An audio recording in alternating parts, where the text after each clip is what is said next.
രക്ഷയുടെ പാതയിൽ.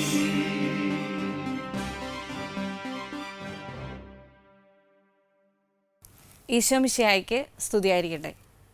ഈശോയുടെ സ്നേഹം നിറഞ്ഞ കൊച്ചു കൂട്ടുകാരെ, എല്ലാവർക്കും സുഖമാണല്ലോ അല്ലേ? എല്ലാവരും സന്തോഷമായിട്ടിരിക്കുന്നു എന്ന് വിചാരിക്കുന്നു.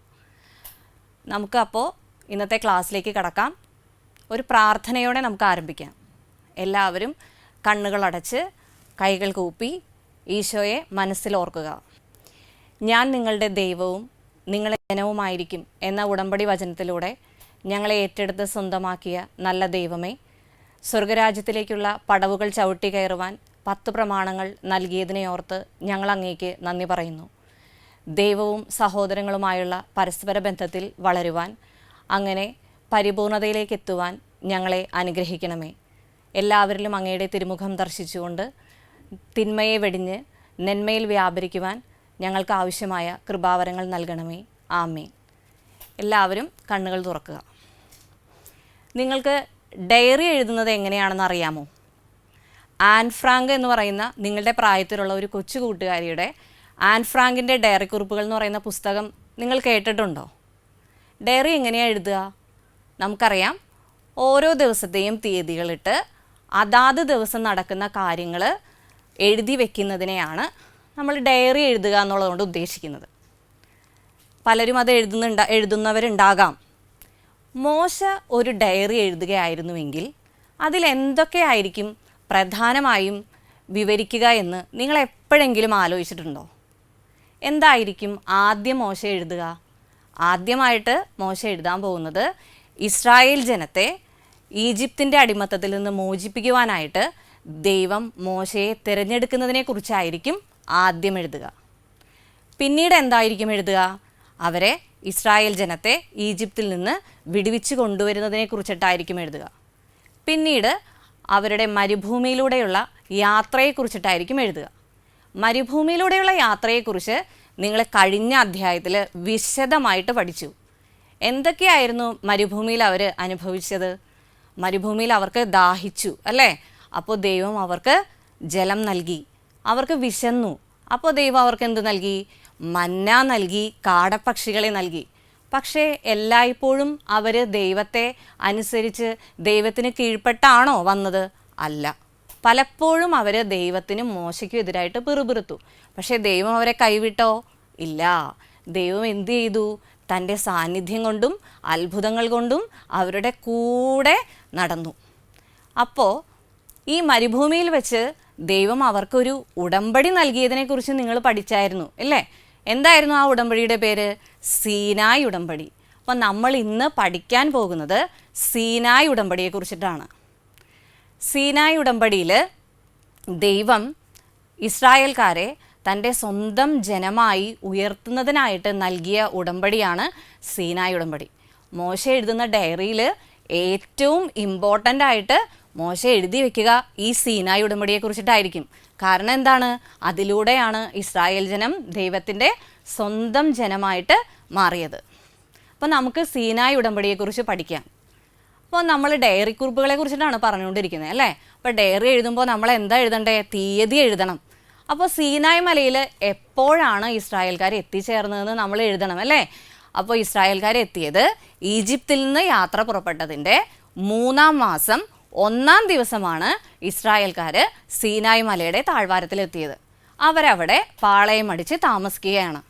അപ്പോൾ പതിവ് പോലെ ദൈവം എന്ത് ചെയ്തു? സീനായ് മലയുടെ മുകളിൽ ഇറങ്ങി വന്നു. അപ്പോൾ പലപ്പോഴും നമുക്കറിയാം, ഇസ്രായേൽക്കാർക്ക് വേണ്ടി സംസാരിക്കുന്നത് മോശയാണ്. മോശ ദൈവം എഴുന്നള്ളി വന്നത് അറിഞ്ഞപ്പോൾ മോശ പതുക്കെ മലയുടെ മുകളിലേക്ക് കയറി. മോശയോട് ദൈവം പറഞ്ഞത് എന്താണെന്ന് അറിയാമോ? ഇസ്രായേൽക്കാർക്കായിട്ട് ദൈവം എന്ത് നൽകാൻ പോകുന്നു? ഒരു ഉടമ്പടി നൽകാൻ പോകുന്നു. നമ്മുടെ വീട്ടിൽ നമ്മളുടെ അപ്പച്ചനും അമ്മച്ചയൊക്കെ പലപ്പോഴും നമുക്ക് പല ഓഫറും തരാറുണ്ട്. എന്താണ് നിങ്ങൾക്ക് തരാറുള്ളത്? നീ അടുത്ത പരീക്ഷയ്ക്ക് എല്ലാ വിഷയത്തിനും നല്ല മാർക്ക് വാങ്ങിയിട്ടുണ്ടെങ്കിൽ നിനക്ക് ഞാനൊരു സമ്മാനം തരും. പലപ്പോഴും നമ്മുടെ വികാരിയച്ഛന്മാർ നമുക്കൊരു പള്ളിയിൽ പലപ്പോഴും നമ്മൾക്ക് വാഗ്ദാനങ്ങൾ നൽകാറുണ്ട്. എന്താണ് അവർ നമ്മളോട് പറയാറ്? എല്ലാ ദിവസവും പള്ളിയിൽ വരുന്ന കുട്ടികൾക്ക് അച്ഛൻ ഒരു സമ്മാനം കരുതി വെച്ചിട്ടുണ്ട്. അപ്പോൾ ഇത് കേൾക്കുമ്പോൾ നമുക്ക് എന്താണ്?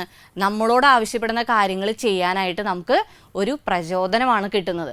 അതുപോലെ ദൈവം ഇസ്രായേൽക്കാർക്ക് മുന്നിൽ വെച്ച ഒരു ഓഫറായിരുന്നു എന്ത്? ഈ സീനായി ഉടമ്പടി. ദൈവം ഇസ്രായേൽക്കാർക്ക് നൽകിയ ഓഫർ എന്താണ്?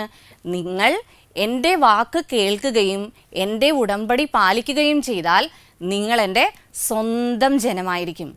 ഈ ഉടമ്പടിയാണ് ഇസ്രായേൽക്കാർക്ക് നൽകാനായിട്ട് ദൈവം തീരുമാനിച്ചിരിക്കുന്നത്. ദൈവം മോശയോട് പറഞ്ഞു, നീ താഴെ പോയി ഇസ്രായേൽക്കാരോട് ഇതെല്ലാം പറയുക, അവരിത് അനുസരിക്കാൻ തയ്യാറാണോ എന്ന് അന്വേഷിച്ച് വരാൻ പറഞ്ഞു. അപ്പോൾ മോശ എന്ത് ചെയ്തു? വേഗം മലമുകളിൽ നിന്ന് താഴേക്ക് ഇറങ്ങി. താഴെ വന്നപ്പോൾ ജനങ്ങൾ മുഴുവനും മോശ എന്താണ് പറയുന്നതെന്ന് ആകാംക്ഷയോടെ നോക്കി നിൽക്കുകയായിരുന്നു. അപ്പോൾ മോശ എന്ത് ചെയ്തു? വേഗം തന്നെ അവരുടെ ഇടയിൽ കുറച്ച് ലീഡേഴ്സൊക്കെ ഉണ്ട്, അവരെ വിളിച്ചിട്ട് അവരോട് പറഞ്ഞു, ദൈവം ഇങ്ങനെയുള്ള കാര്യങ്ങളൊക്കെയാണ് പറഞ്ഞിരിക്കുന്നത്. അപ്പം നിങ്ങൾ ദൈവം തരുന്ന ഉടമ്പടി അനുസരിച്ചാൽ ദൈവം നിങ്ങൾക്ക് എന്ത് നൽകും? ദൈവം നിങ്ങളെ സ്വന്തം ജനമായിട്ട് തിരഞ്ഞെടുക്കും. നിങ്ങൾ അതിന് തയ്യാറാണോ എന്ന് അന്വേഷിക്കാനാണ് എന്നോട് പറഞ്ഞേക്കുന്നതെന്ന് മോശ അവരോട് പറയാണ്. അപ്പോൾ ഇസ്രായേൽക്കാരെന്താണ്? ഇസ്രായേൽക്കാർക്കറിയാം അല്ലേ, അവർ കടന്നു വന്ന വഴികളിൽ അവരനുഭവിച്ച കഷ്ടപ്പാടുകൾ അറിയാം. അപ്പോഴൊക്കെ ദൈവം എങ്ങനെയാണ് അവരോട് ഇടപെട്ടതെന്ന് അവർക്കറിയാം. അപ്പോൾ എല്ലാവരും ഒറ്റ സ്വരത്തിൽ മോശയോട് പറഞ്ഞു, ഞങ്ങൾ തയ്യാറാണ്, ഞങ്ങൾ എന്തു പറഞ്ഞാലും ഞങ്ങൾ അനുസരിച്ചോളാം, ദൈവം എന്തു പറയണോ അതൊക്കെ ഞങ്ങൾ കേട്ടോളാം എന്ന് മോശയോട് പറയാണ്. അപ്പോൾ മോശ എന്ത് ചെയ്തു? സന്തോഷത്തോടെ വീണ്ടും മലമുകളിലേക്ക് കയറി ചെന്നിട്ട് ദൈവത്തോട് പറയാണ്, അവർ റെഡിയാണ് ദൈവമേ, അവർ റെഡിയാണ്, ദൈവം എന്തു പറഞ്ഞാലും കേൾക്കാൻ റെഡി ആയിട്ടാണ് അവരിയ്ക്കുന്നത്, അവർ വളരെ സന്തോഷത്തിലാണെന്ന് പറയാണ്. അപ്പോൾ ദൈവം മോശയോട് പറഞ്ഞു, ഓക്കെ, ഞാൻ നിങ്ങൾക്ക് ഉടമ്പടി നൽകാം, പക്ഷേ ഒരു കണ്ടീഷനുണ്ട്. നിങ്ങൾ ഈ ഉടമ്പടി സ്വീകരിക്കുന്നതിന് നിങ്ങൾ നിങ്ങളെ തന്നെ വിശുദ്ധീകരിക്കണം. അപ്പോൾ ഇനിയുള്ള 2 ദിവസം നിങ്ങൾ നിങ്ങളെ തന്നെ വിശുദ്ധീകരിക്കണം. വിശുദ്ധിയോടെ എനിക്ക് വേണ്ടി കാത്തിരുന്നാൽ 3-ാം ദിവസം ഞാൻ നിങ്ങളുടെ മധ്യേ ഇറങ്ങി വരും. നിങ്ങൾക്കറിയാം, നമ്മുടെ വീട്ടിലൊക്കെ പലപ്പോഴും വീട് വെഞ്ചിരിപ്പിനൊക്കെ ആയിട്ട് വൈദികർ വരാറുണ്ട്. അല്ലെങ്കിൽ നമ്മുടെ വീട്ടിലേക്ക് ഒരു ഗസ്റ്റ് വരുന്ന കാര്യം നിങ്ങൾ ആലോചിച്ചാൽ മതി. വൈദികർ വരുന്നുണ്ടെന്ന് പറയുമ്പോൾ നമ്മൾ എന്താ ചെയ്യുക? ഉടൻ തന്നെ നമ്മുടെ മാതാപിതാക്കൾ വീടും പരിസരമൊക്കെ അടിച്ച് വൃത്തിയാക്കുന്നു, തൂത്ത് തുടയ്ക്കുന്നു. അച്ഛൻ വെഞ്ചിരിക്കാൻ വരുന്നു എന്ന് അറിയുമ്പോൾ നമ്മൾ എന്ത് ചെയ്യും? വേഗം പോയി കുളിച്ച് വൃത്തിയായി നല്ല വസ്ത്രങ്ങളൊക്കെ ഇട്ട് അച്ഛൻ്റെ വരവിന് വേണ്ടി കാത്തിരിക്കും. അപ്പോൾ ഇവിടെ ആരാണ് ഇറങ്ങി വരാൻ പോകുന്നത്? ദൈവമാണ് ഇറങ്ങി വരാൻ പോകുന്നത്. അപ്പം ദൈവത്തിൻ്റെ വരവിന് വേണ്ടി വിശുദ്ധിയോടെ കാത്തിരിക്കാനാണ് ദൈവം ആവശ്യപ്പെടുന്നത്. അപ്പോൾ ദൈവം പറഞ്ഞതുപോലെ തന്നെ കേൾക്കുവാനായിട്ട് മോശ വേഗം മലമുകളിൽ നിന്ന് ഇറങ്ങി താഴേക്ക് വന്നു. ജനങ്ങളോട് പറഞ്ഞു, നിങ്ങളെ വിശുദ്ധീകരിക്കണമെന്നാണ് ദൈവം എന്നോട് ആവശ്യപ്പെട്ടിരിക്കുന്നത്. അതുകൊണ്ട് തന്നെ മോശ എല്ലാവരെയും വിശുദ്ധീകരിച്ചു. അവരോട് പറഞ്ഞു, ഇനിയുള്ള 2 ദിവസം നിങ്ങൾ എല്ലാ വസ്ത്രങ്ങളും എല്ലാം അലക്കി വിശുദ്ധിയോടെ ദൈവത്തിന് വേണ്ടി കാത്തിരിക്കണം എന്ന് പറഞ്ഞു. അങ്ങനെ അവർ തങ്ങളെ തന്നെ വിശുദ്ധീകരിച്ച് 2 ദിവസം വിശുദ്ധിയിൽ ദൈവത്തിന് വേണ്ടി കാത്തിരിക്കുകയാണ്. അപ്പോൾ കാത്തിരിക്കുന്ന അവരുടെ ഇടയിലേക്ക് ദൈവം പറഞ്ഞതുപോലെ 3-ാം ദിവസം ദൈവം ഇറങ്ങി വരികയാണ്. ദൈവം എങ്ങനെയാണ് ഇറങ്ങി വന്നതെന്ന് അറിയാമോ? നമുക്കറിയാം, നമ്മുടെ പ്രകൃതിയിൽ പല കാലാവസ്ഥാ മാറ്റങ്ങൾ ഉണ്ടാകുന്നത് നമുക്കറിയാം. മഴ വരുമ്പോൾ അതിനുള്ള സൂചന എന്താണെന്ന് നമുക്കറിയാം അല്ലേ? അതുപോലെ മഹത്വത്തിലൂടെ ദൈവം അവരുടെ ഇടയിലേക്ക് ഇറങ്ങി വന്നപ്പോൾ ആ ഇറങ്ങി വരവിനെ സൂചിപ്പിക്കുന്ന രീതിയിൽ വലിയ ഇടിമുഴക്കങ്ങൾ ഉണ്ടായി, മിന്നൽ പിണരുകൾ ഉണ്ടായി, കാഹളധ്വനികൾ മുഴങ്ങി, സീനായ് മലയുടെ മുകളിൽ നിന്ന് പുക ഇങ്ങനെ ഉയർന്നുകൊണ്ടേയിരുന്നു. ഇതെല്ലാം കണ്ടപ്പോൾ നമ്മുടെ പാവപ്പെട്ട ഇസ്രായേൽക്കാരെ എന്ത് ചെയ്തു? പേടിച്ച് വിറച്ചു. അവർ പറഞ്ഞു, മോശയോട് പറഞ്ഞു, ദൈവം ഞങ്ങളോട് സംസാരിക്കണ്ട, ഞങ്ങൾക്ക് ആകെ പേടിയാവുന്നു ഇതെല്ലാം കണ്ടിട്ട്. ഇത്രയും നാളത്തെ പോലെ തന്നെ മോശ തന്നെ ഞങ്ങളോട് സംസാരിച്ചാൽ മതി, ഉടമ്പടിയെല്ലാം മോശ വഴി തന്നെ ഞങ്ങൾക്ക് തന്നാൽ മതി, ദൈവം ഞങ്ങളോട് സംസാരിക്കണ്ടെന്ന് അവരിങ്ങനെ പറയാണ്. അപ്പോൾ മോശ വേഗം തന്നെ മലയുടെ മുകളിലേക്ക് കയറി ചെന്നപ്പോൾ ദൈവം മോശയോട് പറഞ്ഞു, ഞാൻ നിനക്ക് ഇസ്രായേൽ ജനത്തിന് അറിയിക്കുവാനായിട്ട് ഉടമ്പടികൾ നൽകാൻ പോവുകയാണ്. ഈ ഉടമ്പടിയുടെ സാരാംശം എന്താണെന്ന് നിങ്ങൾക്ക് എല്ലാവർക്കും അറിയാം. നിങ്ങൾ 10 പ്രമാണങ്ങളെക്കുറിച്ച് കേട്ടിട്ടുണ്ടല്ലോ. 10 പ്രമാണങ്ങൾ നിങ്ങൾ പഠിച്ചിട്ടുണ്ട്. അതാണ് ഈ ദൈവം മോശയ്ക്ക് നൽകിയ ഉടമ്പടിയുടെ കാതൽ എന്ന് പറയുന്നത്. ഏതൊക്കെയായിരുന്നു ആ 10 പ്രമാണങ്ങൾ? 1-ാമത്തെ പ്രമാണം എന്തായിരുന്നു? പലരും പറയുന്നുണ്ട് എൻ്റെ ഒപ്പം, എനിക്കറിയാം. ഒന്നാമത്തെ പ്രമാണം എന്തായിരുന്നു? നിങ്ങളുടെ ദൈവമായ കർത്താവ് ഞാനാകുന്നു, ഞാനല്ലാതെ മറ്റൊരു ദൈവം നിനക്കുണ്ടാകരുത്. നമുക്കറിയാം ഇസ്രായേൽക്കാരെ ഈജിപ്തിൻ്റെ അടിമത്തത്തിൽ നിന്ന് മോചിപ്പിച്ച് തേനും പാലും ഒഴുകുന്ന ഈ കാനാൻ ദേശത്തേക്ക് നയിക്കുവാനായിട്ട് കർത്താവിൻ്റെ ഇടപെടൽ എന്തോരമായിരുന്നു എന്ന് നമ്മൾ ഓരോരുത്തരും കണ്ടതാണ്. അപ്പോൾ കർത്താവ് അവരോട് ആവശ്യപ്പെടുന്നത് എന്താ? നീ എന്നെ ആരാധിക്കണം, മറ്റു ദേവന്മാരെ ഒന്നും ആരാധിക്കാൻ പാടില്ല. അതാണ് ആദ്യത്തെ കൽപ്പന. രണ്ടാമത്തെ കൽപ്പന എന്തായിരുന്നു? കർത്താവിൻ്റെ തിരുനാമം വൃഥ പ്രയോഗിക്കരുത്.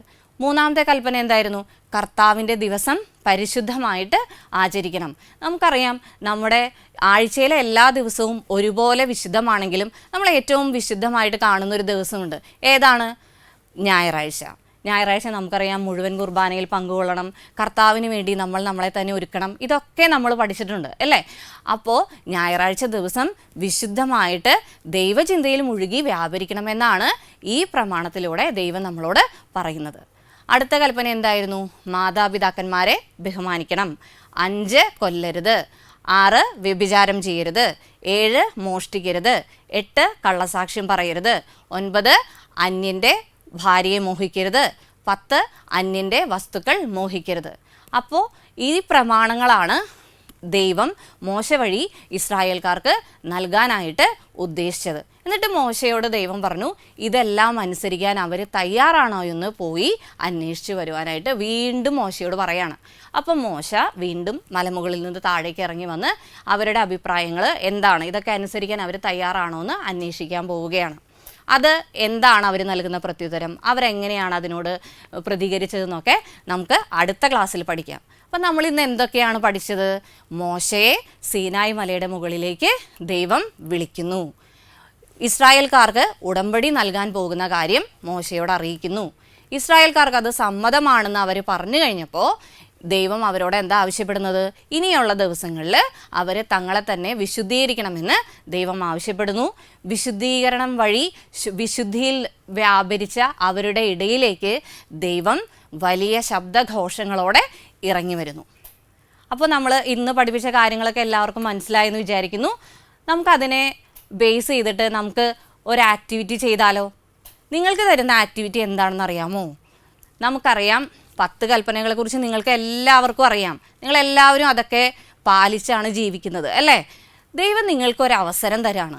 എന്താണെന്ന് അറിയാമോ നിങ്ങൾക്ക് കിട്ടിയ അവസരം?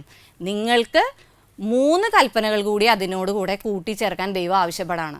സഹോദര സ്നേഹത്തിലും ദൈവസ്നേഹത്തിലും വളർന്നു വരുവാനായിട്ട് അഡീഷണലായിട്ട് നിങ്ങൾ എന്തൊക്കെ കൽപ്പനകൾ ഇതിൻ്റെ കൂടെ കൂട്ടിച്ചേർക്കും? മിനിമം 3 എണ്ണമെങ്കിലും നിങ്ങൾ കണ്ടെത്തി എഴുതുക. അങ്ങനെ നിങ്ങൾക്കും ദൈവം കൽപ്പിച്ചതുപോലെ 3 പ്രമാണങ്ങൾ നിങ്ങൾക്ക് ഉണ്ടാക്കാനുള്ള ഒരു അവസരമാണ്. അപ്പോൾ ഇത് നിങ്ങൾ പാഴാക്കി കളയരുത്. നിങ്ങൾ 3 പ്രമാണങ്ങൾ അഡീഷണലായിട്ട് എഴുതി ചേർത്തിട്ട് ടീച്ചറിന് അയച്ചു കൊടുക്കണം. അപ്പോൾ ഇതാണ് നിങ്ങൾ ഇന്ന് ചെയ്യേണ്ട ആക്ടിവിറ്റി. നമുക്ക് ഇന്നൊരു വചനം പഠിച്ചാലോ? നമ്മൾ പഠിക്കാൻ പോകുന്ന തിരുവചനം പുറപ്പാടിൻ്റെ പുസ്തകം 20-ാം അധ്യായം 6-ാം തിരുവചനം. നിങ്ങൾ എന്നെ സ്നേഹിക്കുകയും എൻ്റെ കൽപ്പനകൾ പാലിക്കുകയും ചെയ്യുന്നവരോട് 1000 തലമുറകൾ വരെ ഞാൻ കരുണ കാണിക്കും. എന്നെ സ്നേഹിക്കുകയും എൻ്റെ കൽപ്പനകൾ പാലിക്കുകയും ചെയ്യുന്നവരോട് 1000 തലമുറകൾ വരെ ഞാൻ കരുണ കാണിക്കും.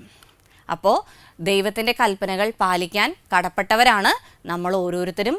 ദൈവത്തിൻ്റെ കൽപ്പനകൾ പാലിച്ച് ദൈവസ്നേഹത്തിലും പരസ്നേഹത്തിലും വളർന്നു വരുവാനായിട്ട് നമ്മൾക്ക് ഓരോരുത്തർക്കും കഴിയണം. അതിനുള്ള അനുഗ്രഹം ദൈവം നിങ്ങൾക്ക് നൽകട്ടെ എന്ന് പ്രാർത്ഥിക്കുന്നു. നമുക്കൊരു പ്രാർത്ഥന ചൊല്ലാം. സ്നേഹപിതാവായ ദൈവമേ, കൽപ്പനകൾ നൽകി ഞങ്ങളെ അങ്ങയുടെ സ്വന്തം ജനമായി ഉയർത്തിയതിനെ ഓർത്ത് ഞങ്ങൾ അങ്ങേക്ക് നന്ദി പറയുന്നു. ഈ കൽപ്പനകൾ പിഞ്ചെന്ന് അങ്ങയുടെ സ്വർഗരാജ്യത്തിലേക്ക് നടന്നെടുക്കുവാൻ ഞങ്ങളെ ഓരോരുത്തരെയും അനുഗ്രഹിക്കണമേ. യേശുവേ നന്ദി. ഈശോ മിശിഹായ്ക്ക് സ്തുതിയായിരിക്കട്ടെ.